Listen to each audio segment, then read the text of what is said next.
La fête des mers, c'est une fête que nous avons piquée aux Américains. En tout cas, il y en a une que les Américains ne nous piqueront jamais, c'est Benaïm.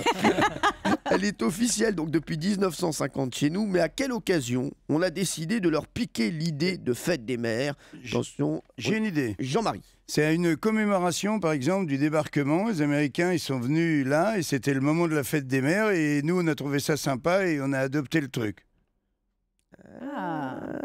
C'est pas loin. C'est pas dégueulasse. Ouais. Ah ouais. Non, c'est vrai. Merci, Cyril. Non, mais vraiment, Jean-Marie, c'est pas... Franchement, vous m'embêtez, Jean-Marie. Ah oui. T'es à 2 doigts de me donner le point. Bon, quand même pas. Mais quand il dit débarquement, il a bon. Mais non, parce Est-ce que c'est pas lié débarquement. au rôle des femmes pendant la guerre? Pour Non. rendre hommage aux femmes. Non, c'est pas débarquement. Là, c'est Non, ça, non, c'est là. parce que le maréchal Pétain avait instauré la fête des mers. Et c'était avant le débarquement, bien Bien évidemment. sûr. Là, il y a un problème de Voilà. concomitance de date. En revanche, Voilà. est-ce que ça peut être lié à une guerre et qui ne serait pas la Deuxième Guerre mondiale? Pas mal, voilà. Ah, d'accord. Donc ça serait lié à la Première Guerre mondiale. Oui, c'est pas mal. Merci. Lui, quand il parle de guerre, il parle comme Chantal là-dessous. Voilà. Et derrière, la Deuxième Guerre mondiale. Aduna. Gilles Verdez. Est-ce que c'est le rôle des femmes américaines infirmières pendant la Première Guerre mondiale? Non, je vous le dis. Moi j'aimerais bien que Jean-Marie reformule quelque chose parce que Jean-Marie, il était proche. Il était Alors, pas mal. C'était le mot commémoration, peut-être, qui était le meilleur, le plus près. C'était pas celui-là. Non, c'est pas ce mot-là. On se rappelle dans une heure. Non, mais dans Qu'est-ce qu'il a dit? les Américains sont venus en France et on a adopté cette coutume qu'ils avaient, eux. Ça, c'était bon, ça. Ouais. Mais là, c'est pas assez précis. Je peux pas. Marc Menant.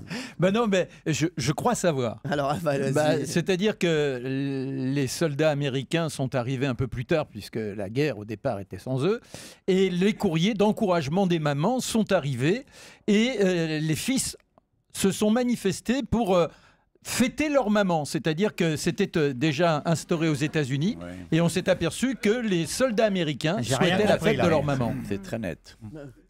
J'ai rien compris à ce qu'il a Quoi dit. Moi non plus. Les fils envoyaient des courriers à leur maman ce jour-là. Voilà. Je vais vous dire, j'ai rien compris à ce qu'il a dit, mais j'ai l'impression qu'il a la bonne réponse. C'est terrible. Et c'est la bonne réponse de Marc Menant, oui. Dans ce cas-là, donnez-lui le point qu'on s'en débarrasse. Ah, mais c'est ça. Attends, moi, je comprends pas. J'avais dit la même chose en beaucoup plus clair, Ouais, plus rapidement. Et donc, c'est parce qu'il a ajouté le mot courrier, il a le point, c'est ça, globalement? En voyant tous les soldats américains envoyer des lettres à leur mère pendant la Première Guerre mondiale, les Français se sont demandé pourquoi il y avait beaucoup plus de courriers des Américains au mois de mai et ils ont découvert l'existence de la fête des mères. C'est ce que j'ai dit, Et à ils peu ont près. piqué l'idée. Ouais, à peu près. Voilà. Mais ici, on ne veut pas de l'à peu près. On est dans l'excellence. Hein. On est dans l'excellence. Regardez Marc Menant. Ah, Un petit mot en touche, c'est de savoir que les Grecs déjà fêtaient les mères ah ouais. en hommage à Rhea, qui est la mère des dieux. Bien sûr, qui a fait du jus d'orange après. J'étais sûre. Mère de Zeus, vous avez quelque chose?